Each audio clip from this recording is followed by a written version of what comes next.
உறவுகளுக்கு வணக்கம் மற்றும் ஒரு டிஆர்எம் பிக்சர் வழங்கும் உண்மையும் உணர்வும் நிகழ்ச்சியோட சந்தோஷமாகவே இணைஞ்சு கொண்டிருக்கிறோம். இன்றைக்கு எங்களோட யார் இருக்காங்க அப்படின்னு சொன்னால் எல்லாருக்குமே பரிச்சயமான ஒரு முகம், அடிக்கடி நான் இன்டர்வியூ எடுக்கிற ஒரு முகம், அதையும் நான் அடிக்கடி தெரிவித்துக் கொள்கிறேன். ஜோய் ஜெகாட்டம் வந்து நிற்கிறாரு. ஸோ இவங்க ஒரு கலைஞர் அப்படின்றது எல்லாருக்குமே தெரிஞ்சிருக்கும். ஸோ இவங்களுக்கு பின்னால் இருக்கக்கூடிய விஷயங்கள், இவங்க இவ்வளோ நாளும் என்ன பண்ணுறாங்க, இவங்களோட லைஃப் ஸ்டைல் என்ன, எல்லாத்தையுமே இன்றைக்கி நாங்கள் பார்க்க போகிறோம். ஸோ வணக்கம். வணக்கம். வணக்கம். எப்படி இருக்கிறீங்க? நல்லா இருக்கிறேன். கன நாளுக்கு முதல்ல நான் பார்க்கல, கிட்டடியே நான் பார்த்துருக்கேன். ஸோ எப்படி இருக்கிறீங்கன்றதை நான் விசாரிக்கல. சரி, நீங்கள் சொல்லுங்கள், நீங்கள் எங்கே பிறந்த, நீங்கள் உங்களோட அம்மா அப்பா பற்றி ஏதாச்சும் சொல்லுங்கள். சொந்த இடம் குருநகரன், யாழ்ப்பாணம் குருநகரன். அப்பா வந்து தச்சு வேலை செய்தவர், இப்பயும் செய்கிறார். அப்போ எனக்கு 2 சகோதரன் தான், ஒரு தம்பி ஒரு தங்கச்சி. அதான் குடும்ப பேக்ரவுண்ட். குடும்ப பேக்ரவுண்ட்.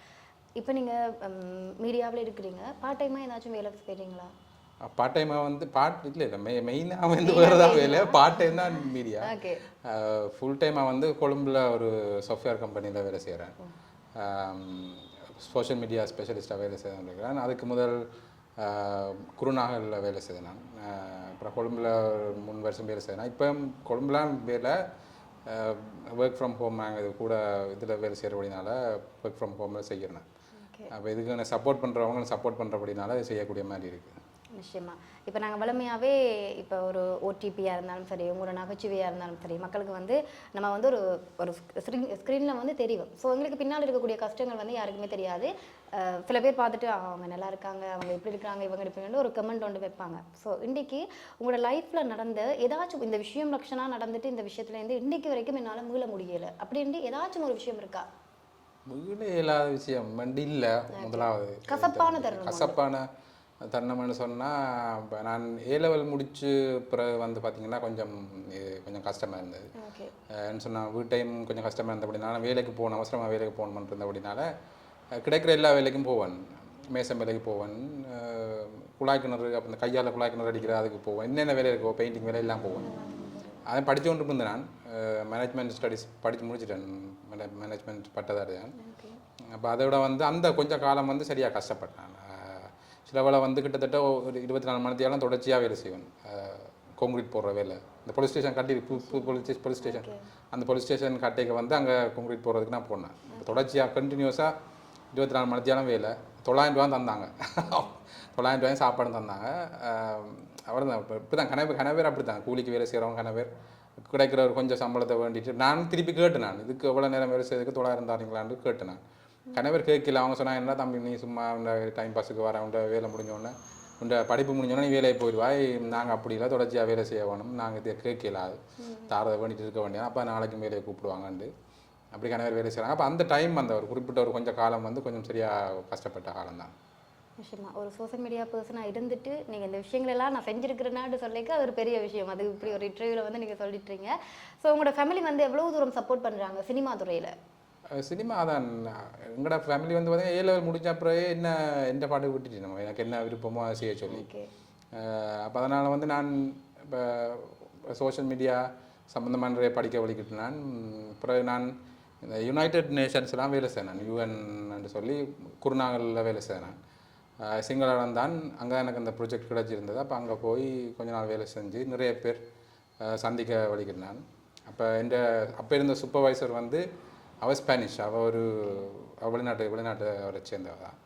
ஸ்பானிஷ்னு சொன்னால் அவங்க வெள்ளைக்காரி தானே அவள். அப்போ அவைக்குள்ள வேலை செய்ய நிறைய அனுபவங்கள் கிடச்சிருந்தது. வெளிநாட்டுக்கெல்லாம் தாய்லாந்து, இந்தியாலாம் போய் வந்தேன் அப்போ இந்த வேலை சம்மந்தமாக. அப்போ அதுகளில் நிறைய அனுபவங்கள் எனக்கு கிடைக்க வந்தது. இந்த மாதிரி நாங்கள் நிறைய இப்போ மோட்டிவேட் பண்ணதே அந்த டைம் வேலை செய்ய நிறைய மோட்டிவேட் பண்ணேன். அப்போ அவங்க வந்து சொன்னால் எதையுமே கனவு காணலாம், எதுவுமே செய்யலாம்ன்ற நம்பிக்கை வந்து அந்த டைம் தான் எனக்கு வந்தது. அந்த இதில் வேலை செஞ்சோன்ட்ருக்கேன், கொழும்பில் குருநாகலில் வேலை செஞ்சோன்ட்ருக்கேன். அப்போ அதுக்கப்புறம் தான் நாங்கள் இப்படி இந்த ஃபீல்டு இப்படியே திரும்பி வந்தேன். இன்றைக்கு வரைக்கும் உங்களோட கஷ்டங்களுக்கு பின்னால் இருக்கக்கூடிய ஒரே ஒரு நபர் கஷ்டங்களுக்கு பின்னாலே கஷ்டங்கள் என்னடா? இப்போ நீங்கள் சின்ன வயசுலேருந்தே கஷ்டப்பட்டுருப்பீங்க. அந்த கஷ்டங்களுக்கு சரி நீ யோசிக்காத, நான் தாரன், இல்லை காசாக இருந்தாலும் சரி, எந்த விஷயமா இருந்தாலும் கஷ்டம் என்று சொல்லி வந்து பார்த்திங்கன்னா கூட நண்பர்கள் இருந்தது. பின்னால் நண்பர்கள் வந்து இருந்தாங்க. இப்போ கஷ்டப்படுற ஸ்டேஜில் கூட மற்ற எங்களோட டீமில் இருக்கிறவங்க அவங்க கூட வந்து பார்த்திங்கன்னா இப்போ ஒரு கஷ்டமான வேலைக்கு அதுக்கு பின்னால் வந்து இல்லைடா இப்படி செய்யலாம், இப்படி செய்து முடிக்கலாம், பிரச்சனை இல்லை தண்டலாம்னு சொல்லி மோட்டிவேட் பண்ணுவாங்க. அதை விட வந்து நாங்கள் கூட வந்து யூடியூப் தான். யூடியூப்பில் வந்து வர இன்டர்வியூஸை எடுத்து பார்ப்போம் ஒரு பிரச்சனை வரைக்கும். முந்தியெல்லாம் வந்து விஜய் சேதுபதியில் இன்டர்வியூலாம் இருக்குது.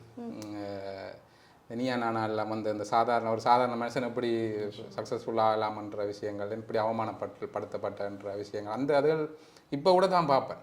அவர் விஜய் சேதுபதி ஒரு நீயா நானா ஒரு இன்டர்வியூவில் சொல்கிறவர் தான் வந்து தனக்கு நிறைய இன்ஃபீரியாரிட்டி கம்ப்ளெக்ஸ் இருந்தது, தாழ்வு மனப்பான்மை இருந்தது, ஸ்கூலில் படிக்க தான் ஷோட் தன்னை தண்டுவாங்க, இவன் நடிக்க வராதுண்டுவாங்க, எனக்கு சினிமாவில் என்னென்னு தெரியாது இருந்தேன் நான், இப்போ இப்படி வந்த நான். ஸோ அவர் சொன்ன விஷயங்கள் அது மாதிரி தனுஷ் சொல்கிற இருந்து தன்னை வந்து இந்த எங்கிட்ட இவன் ஆட்டோக்காரன் ஹீரோவா டீ கடைக்காரன் ஹீரோவான்னு சொல்லி தன்னை காது கேட்குற மாதிரி காதல் கொண்ட படம் எடுக்க தன்னை இதை இப்படி சொன்னவங்கன்னு சொல்லி சிவகார்த்திகேயன். உங்களை யாரும் அவமானப்படுத்திருக்கிறாங்களா? அது இருக்கு, அது அது இப்போ இல்லாமல் அது நாங்கள் இந்த எங்களோட படம் நான் ரிலீஸ் பண்ணிக்க நிறைய அனுபவம் எங்களுக்கு.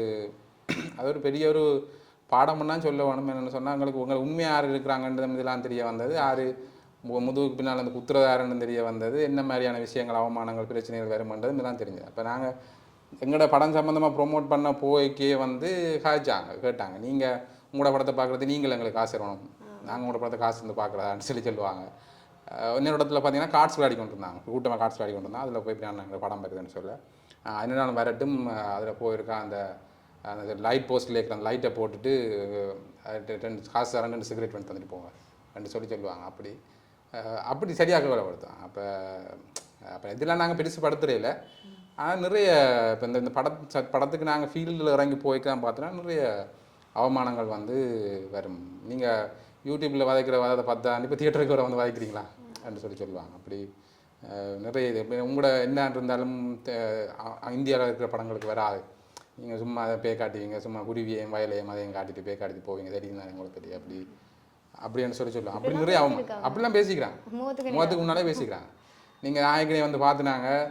அது வந்து என்னென்னு சொன்னால் இப்போ ஒரு படைப்பாளிகள்லேயும் ஒரு பிள்ளை இருக்குன்னு சொன்னால் நாங்கள் ஒரு படத்தை வந்து கொடுக்க சில ஒருத்தர் நம்பிக்கையில் ஒருத்தர் வந்து பார்ப்பான், சரி எடுத்துக்கிறாங்கன்னு நம்பிக்கையில் வந்து பார்க்க அந்த படம் அவனுக்கு வந்து திருப்தி இல்லாட்டி இனி வேறு யார் ஒருத்தர் நல்ல படம் எடுத்தால் கூட அதை பார்க்க வர மாட்டான். இப்போ என்ன நான் அனுபவப்பட்டேன். இப்போ சுவிஸில் படம் போடுறதுக்கு நாங்கள் கதைக்க கூட சொல்லியிருந்தாங்க. என்னென்னு சொன்னால் இப்படி தான் தம்பி இப்போ கொஞ்ச நாளுக்கு முதல்ல படம் ஒன்று சொல்லி வந்தது, ஈழத்துலேருந்து வர படம் ஒன்று வந்தது, போய் பார்த்து 1.5 மணி நேரம் இப்போ முடியுமென்றிருந்த தலை உரைச்சி போய் தான் வெளியே வந்தாங்க. இப்போ நீங்கள் வந்து அதே மாதிரி தான் என்ன கொண்டு வர போகிறீங்க, இனி வர மாட்டாங்க, அதோடய சொல்லிட்டாங்க வர மாட்டோம். அப்போ நாங்கள் இல்லை, இப்போ நான் கூட இப்போ ஒரு சரியில்லாத படத்தை எடுத்து கொண்டு போய் ப்ரொமோட் பண்ணி நான் ஓடிட்டேன்னு சொன்னால் அந்த பார்த்தவன் வந்து இன்னொருத்தன், இப்போ நாங்கள் எல்லாம் ஒருத்தன் வந்து ஒரு நல்ல படம் எடுக்கிறான்டேக்க அதுக்கு வர்றதை யோசிப்பேன். இப்போ நாங்கள் வந்து இன்றைக்கு வந்து தெலுங்கு படம் நாங்கள் பார்க்கவே மாட்டோம். என்ன காரணம்னா பார்த்த 1-2 படங்கள் அப்படி எல்லாம் பாயுறது, அந்த பனைமரத்தை கழட்டி தூக்கி எறிகிறது, அதான் எங்களுக்கு தெரியும், அதான் ஞாபகம் வரும். அந்த பிள்ளைனை பிடிச்சி பல்லால் நிப்பாட்டுறது, வாழைப்பழத்தால் குத்தி கொள்வது, அப்போ அதுக்கெல்லாம் ஞாபகம் வரும் தெலுங்கு படம் பண்ணணும். அப்போ அதால் நல்ல படம் வந்தால் கூட நாங்கள் பார்க்கங்களுக்கு மெனம்பராக என்ன தெலுங்கு படங்கள் இப்படி தான் இருக்கோம். அப்போ அப்படியான விம்பம் ஒன்று உருவாக்கப்பட்டுட்டு அப்போ நாங்கள் சனத்துலேயும் புல சொல்லிடாது நாங்கள் போய்க்கோம். அப்படி அதே இதெல்லாம் பார்த்தாங்க, நீங்கள் இப்படித்தானே செய்திருப்பீங்க, 4 வயலையும் 2 குருவியையும் கற்ற விட்டுட்டு அதை அப்படி எடுத்து போட்டுட்டு அப்படி 1.5 மணி நேரத்தில் அப்படி ஃபில் பண்ணிவிட்டு போடுவீங்க சொல்லி சொன்னேன். இப்படிலாம் கேட்கும்போது எப்பயாச்சும் ஒரு நாள் ஃபீல் பண்ணியிருக்கிறீங்களா, இப்படி நான் என்ன தெரிஞ்சாலும் இப்படி சொல்கிறாங்களே அப்படின்ற மாதிரி? இல்லை, அதான் நான் யோசித்தது ஒன்று, நாங்களோட டீமுக்குள்ளே நான் கேட்குறேன்னா அதை மாற்றணும். இப்போ நாங்கள் மட்டும் மாத்திர இல்லை, எல்லாருமே இப்போ இந்த ஈழ சினிமா சம்மந்தம் வேலை செய்கிற எல்லாருமே படம் படிக்க இதெல்லாம் யோசித்து சீரியஸாக எடுக்கணும். ஏன்னு சொன்னால் இது எங்களை மட்டும் ஒரு ஆள் மட்டும் பாதிக்க போகிறதில்ல, அந்த ஃபீல்டில் இருக்கிற எல்லாமே பாதிக்க போகிறோம். இப்போ நான் வந்து ஒரு படம் வந்து சும்மா நார்மலாக ஏதோ இப்போ எடுக்கணும் பண்ணுறதுக்காக சும்மா கோத்து எடுத்து விட்டுன்னு சொன்னால் அது என்ன மட்டும் பாதிக்க போகிறோம், இந்த ஃபீல்டில் இருக்கிற எல்லாருமே தான் பாதிக்கும். நாளைக்கு இன்னொரு டிரெக்டர் வந்து எடுத்தால் கூட அது பாதிக்கப்போம். என்ன சொல்லுவாங்க, இதுக்கு முதல் வந்த படம் பார்த்து நாங்கள் இப்படி இருக்குது, இதை மாதிரி தான் நீங்கள் முடிப்பீங்கன்ற ஒரு இது மாயம் வந்துடும். அப்போ அதனால் வந்து இப்போ நாங்கள் யோசித்த வந்து எல்லாருமே வந்து அப்படி ஒரு சீரியஸாக எடுத்து யோசிச்சு எடுக்கணும். ஏன்னு சொன்னால் நாங்கள் சில எடிட்டிங் டேபிளில் இருக்கே நார்மலாக கதைப்பாங்க.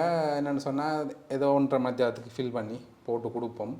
இங்கே ஒரு ஆட்டியும் வெளிநாட்டில் இருக்கிறவங்க பார்ப்பாங்க, என்னென்னாலும் பார்ப்பாங்க, ஆதரவு தாராண்டு வந்து பார்ப்பாங்க, $20 $10 வந்து பார்ப்பாங்க. அதில் கொஞ்சம் காசு எடுத்துடலாம், போட்ட காசு எடுத்துடலாம், புலம்பெயர் தமிழர்கள் இருக்கிறாங்க தானே, அப்போ நம்பி எடுத்து விடுவோம்னு யோசிக்கிறது.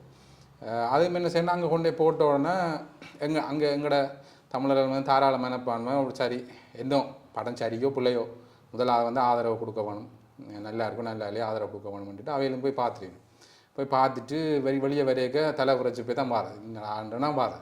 அவன் ஞாயிற்றுக்கிழமை ஒரு நாள் தான் லீவு, அந்த நாளும் போய் பார்த்து கஷ்டப்பட்டு வாரேன். வந்துட்டு பிறகு நான் இன்னொரு படம் நாங்கள் கொண்டு போய்க்க, நாங்கள் இல்லை வேறு யாராக கொண்டு போய்க்க வந்து என்ன நடக்குன்னா அந்த படத்தை வச்சு தான் யோசிச்சு பார்ப்பான். இன்னும் ஒரு ஞாயிற்றுக்கிழமை குடும்பத்தோடு போய் தலை உரைச்சி வேறையாக வேணும் தான் அவன் யோசிப்பான்.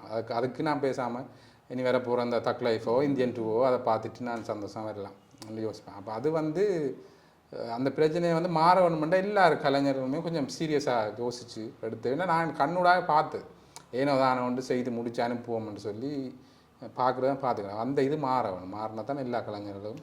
திருமணம் ஆனதுக்கு பிறகு சினிமா ஃபீல்டில் வந்தீங்களா இல்லை முதலே இருக்கிறீங்களா? ஆனதுக்கு பிறகு என்ன இப்போ ஒய்ஃப் என்ன சொன்னாங்க? வைஃபை சப்போர்ட் இல்லாமல் செய்யவே இல்லை. என்னென்னா உண்மையிலேயே இப்போ நான் என்ன உங்களுக்கு தெரியுமா, அதில் 2 மணி 3 மணி கூட ஆகும். இப்போ ரெக்கார்டிங்கள் டப்பிங் அது இதெல்லாம் முடித்து சில ஷூட்லாம் சில 3 மணி 4 மணி மட்டும்லாம் போகும். இப்போ நாங்கள் வந்து அந்த டைம் வீட்டை போவோம். அப்போ அந்த நேரம் சிரித்தபடியே கூப்பிட்டா தான் அடுத்த நாள் போகலாம். இப்போ இல்லை அதில் அந்த டைமே சண்டை பிடிச்சி அடுத்த நாள் போக மெனம்புறா. அப்போ அப்படியே இதுதான். அப்போ நாங்கள் வந்து கல்யாணம் வெட்டிங் முடிஞ்ச அப்புறம் தான் ஃபீல்டுக்குள்ளே வந்தேன். நாங்கள் வெட்டிங் முடிக்கிறதுக்கு முதல் வந்து கூட பொதுவாகவே இப்போ சில பேர் சொல்லுவாங்க, நீங்கள் ஏதாவது சும்மா லூசுத்தனமாக ஏதாவது செய்து ஒருத்தர் கடைசியான பொம்பளை விட்டுருவாங்க, என்ன இருந்தாலும் கல்யாணத்தை முடிச்சுட்டு செய் ரெண்டு சொல்லி அதுக்காக இல்லை. அப்போ தான் சரியாக வந்தது. அப்போ நான் படிப்பை கொழும்புல அங்கே வேலை செஞ்சு அப்படின்னால பிறகு இந்த கொரோனா வந்தது. கொரோனா வந்தோடனே இங்கே நிற்க எல்லாருமே வீட்டை ஒன்று. அப்போ அந்த டைம் தான் நாங்கள் வீடியோ செய்ய வலிக்கினாங்க. லைஃப்பில் யாருக்கு சாரி அண்ட் தேங்க்ஸ் 2 விஷயம் சொல்லணும்ல? சாரி தேங்க்ஸ் சொல்கிறேன்னு சொன்னால் நான் வந்து இது மூலமாக சொல்லுவேன். இப்போ டிஆர்எம் பிக்சர் இருக்கணும். அதே மாதிரி நிறைய புலம்பெயர் தமிழர்கள் வந்து நான் தேங்க்ஸ் சொல்லணும் இந்த நேரத்தில். என்னென்னு சொல்லி சொன்னால் அவையில் எங்களுக்கு சார அன்பு வந்து உண்மையான அன்பாக இருக்குது. இப்போ என்ன யாருன்றே தெரியாது. இப்போ நாங்கள் ஜெர்மனியில் ஓடினாங்க, நிறைய பேர் வந்து பார்த்துருந்தோம். படம் பார்த்துட்டு கோல் பண்ணுவோம். ஒவ்வொரு நாளும் ஒரு ஆள் கோல் பண்ணும். அப்போ எங்களோட அந்த படம் எடுத்த உடனே அந்த ரூபண்ணான்னு சொல்லி அவர்கிட்ட போய் எங்களோட நம்பரை வேண்டி அடி சொல்லிடணும், தம்பி இந்த இடம் நல்லா இருந்து, இந்த இடம் நல்லா இருந்து, இது நிறைய பெரிய பெரிய வார்த்தையெல்லாம் சொல்லிடணும். அப்போ அது வந்து எங்களுக்கு சந்தோஷம், உண்மையான அன்பாக இருந்தது. இது இப்படி இருக்குது தம்பி, இப்படி வேற வேணும், இப்படி வரணும்னு ஆசைப்படுறோம், இப்படி இருக்கணும்னு. அதே மாதிரி லண்டன் எல்லா இடத்துலையும் புலம்பெயர் தேசங்களில் இருக்கிற பேர் வந்து உண்மையான அன்பு அவங்ககிட்ட பார்க்கக்கூடிய மாதிரி யாரும் அவங்களுக்கு அப்படி கயக்கணும்னு அவசியம் இல்லை. அவங்களுக்கு இன்னொரு வாழ்க்கை இருக்குது, அது வேறு எங்கேயோ தூரம் இருக்கணும். ஆனால் வந்து எங்களுக்கு உதவி செய்யணும். நாங்கள் அதை எதிர்பார்க்குறோம். நாங்கள் இந்த படம் படிக்க யோசிச்ச வந்து ஏதோ எங்களோட ஸ்ரீலங்காக்குள்ளே ஏதோ ஓடி முடிச்சா சரின்னா யோசினாங்க. அவ்வளோ தூரத்துக்கு போய் ஓடணும்னு யோசிக்கல. அப்போ புலம்பெயர் தமிழ்கிட்டேருந்து வந்த அன்பு வந்து பெருசு. அதுக்கு இந்த இடத்துல நன்றி சொல்கிறேன். சாரி சொல்கிறேன்டா எங்களோட டீமுக்கு தான் சொல்லுவானு, எங்களோட பகுதியாக கிடைப்போ டீமுக்கு தான். என்னென்னு சொன்னால் அவன் சரியாக போட்டு கஷ்டப்படுத்துகிற அவன் இல்லைன்னு சொல்ல மாட்டேனும். இருந்தாலும் வந்து யாராக இருந்தாலும் சரி எங்கள் டீமில் இருக்கிற எல்லாருமே வந்து ஒன்று வந்து சம்பளம் வேண்டாமல் அவங்க வேலை செய்தவங்க, எல்லாருமே சம்பளம் வேண்டாம் வேலை செய்தவங்க. மற்றது வந்து என்னென்னு சொன்னால் சிலவெல்லாம் பேசுவேன் ஷூட் டைமில் எல்லாம் சிலவில் பேசியிருப்பேன். மற்றது வந்து சரியாக கஷ்டப்படுத்துவேன். இரவு 12-1 மணிக்கெல்லாம் வரைக்கும் வேலை செய்தேன். இருக்குது விடியப்புறம் மியூசிக் டைரக்டர் நான் விடியப்புறம் 4 மணி 5 மணி வரைக்கும் இருந்து முடிச்சுருந்து வேலை செஞ்சேன். கடைசி 4-5 நாள் அவர் ஒலிம்பிக் நடப்பேர் கண்ண நடப்பேன். அப்படி தான் நான் வேலை செஞ்சேன். அப்போ அந்த எங்களோட டீமுக்கு தான் நான் சாரி சொல்கிறேன்னா சொல்லணும், இவ்வளோ கஷ்டப்படுத்தினேன். கண்டிப்பாக ஒரு கலைஞனுக்கு பின்னால் நிறைய அவமானங்கள் இருக்குது அப்படின்றதுக்கு உண்மை உணர்வும் ஒரு சாட்சி அப்படின்னு நான் நினைக்கிறேன். ஸோ இந்த ஷோ வந்து ஜோய் ஜெகார்த்தனோட லைஃப் ஸ்டைல் வந்து அவங்களுக்கு இன்றைக்கி அவங்க ஒரு ஸ்க்ரீனில் தெரியுறாங்கன்னு சொன்னால் கண்டிப்பாக எல்லா ஒரு ஸ்க்ரீனில் இருக்கக்கூடிய எல்லா நபர்களுக்கு பின்னாலேயும் ஒரு கஷ்டமான ஒரு தருணங்கள், கசப்பான தருணங்கள் நிறைய இருக்குது. ஸோ அந்த விஷயங்கள் எல்லாத்தையுமே நான் அழகாக காட்டியிருக்கிறேன் அப்படின்னு நான் நினைக்கிறேன். ஸோ இன்றைக்கி ஜோய் ஜெகார்த்தனோட அவரோட லைஃப் ஸ்டைல், அவர் கடந்து வந்த பாதைகள் எல்லாமே நிறைய விஷயங்கள் பேசியிருந்தோம். ஸோ இப்படியான ஒரு அடுத்த ஒரு உண்மை உணர்வு நிகழ்ச்சியில் உங்களை சந்திக்கும் வரை விடைபெறும் நான் என்று உங்கள் லக்ஷனா.